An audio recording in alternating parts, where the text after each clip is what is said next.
TDP వీళ్ళందరినీ కంట్రోల్లో చేస్తుంది అనే దీని వల్ల మళ్ళీ ఎలక్షన్ వెళ్ళడం జరుగుతుంది. ఇది గత ఎలక్షన్ 2019 ఎలక్షన్ లాగానే చంద్రబాబు నాయుడు వర్సెస్ జగన్మోహన్ రెడ్డి లాగా ఎలక్షన్కి వెళ్తా ఉన్నారే కానీ మిగిలిన వాళ్ళు పవన్ కళ్యాణ్ కానీ బీజేపీ ప్రాబల్యం కానీ ఈ ఎన్నికల్లో చూపించే అవకాశం లేదు.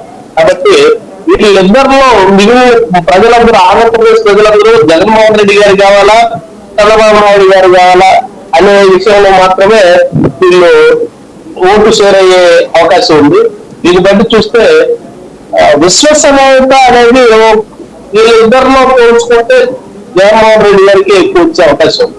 కాబట్టి చంద్రబాబు నాయుడు గారు మరి కూటమిని మళ్ళీ ఎలా నడిపిస్తారో, వీళ్ళందరినీ ఎవరికి ప్రాధాన్యం కల్పిస్తారో అనేది ముందు ఇంకా ముందు చూసే అవకాశం ఉందని చెప్పి రైట్. పురుషోత్తం రెడ్డి గారు. అందరికీ నమస్కారం. బేసిక్ గా ఎన్నికలు ప్రారంభమవుతున్న నేపథ్యంలో మీరు ప్రధానంగా మీ ప్రస్తావనలో ప్రారంభంలో మాట్లాడినప్పుడు రెండు కూటములు జగన్మోహన్ రెడ్డి గారితో డైరెక్ట్ గా అటాక్ చేస్తున్నాయి, జగన్ ఒంటరివాడు అవుతున్నాడు అనేది ప్రధానంగా మనకు చర్చలో వస్తుంది. సాంకేతికంగా చూసినప్పుడు కూటములు 2 ఉన్నాయి, జగన్మోహన్ రెడ్డి గారు ఒంటరిగా ఉన్నాడు. నాకున్న అవగాహన మేరకు, నా అంచనా మేరకు 2019లో ఏ పరిస్థితి జగన్మోహన్ రెడ్డి ఎదుర్కొన్నాడో 2024లో అదే పరిస్థితి ఎదుర్కొంటున్నాడు. అంటే రూపం మారింది. 14 కాదు 19.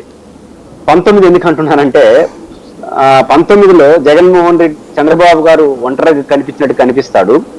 కానీ చంద్రబాబు గారికి వ్యతిరేకంగా జగన్మోహన్ రెడ్డి గారికి స్ట్రైట్ అవే పోరాడుతున్నప్పుడు పవన్ కళ్యాణ్ గారు ఒంటరిగా పోరాడాడు, సిపిఐ, సిపిఎం, బిఎస్పీతో కలుపుకొని. కాంగ్రెస్ ఒంటరిగా పోరాడింది.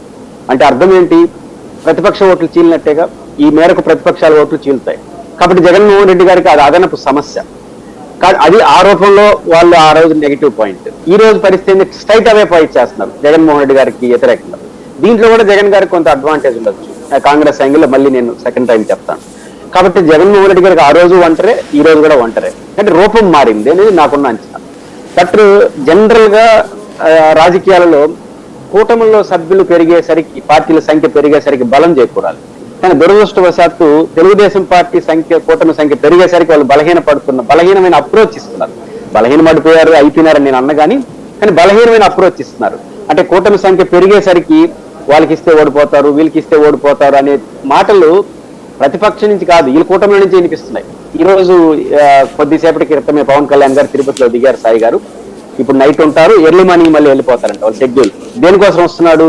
తెలుగుదేశం, బీజేపీ, జనసేన వాళ్ళు కూర్చొని పెట్టుకుని ఒప్పించడం కోసం వస్తున్నాడు. ఇంకా అంటే ఒక జాతీయ, ఒక స్థాయి ప్రజెంటేషన్ ఉన్న నాయకుడు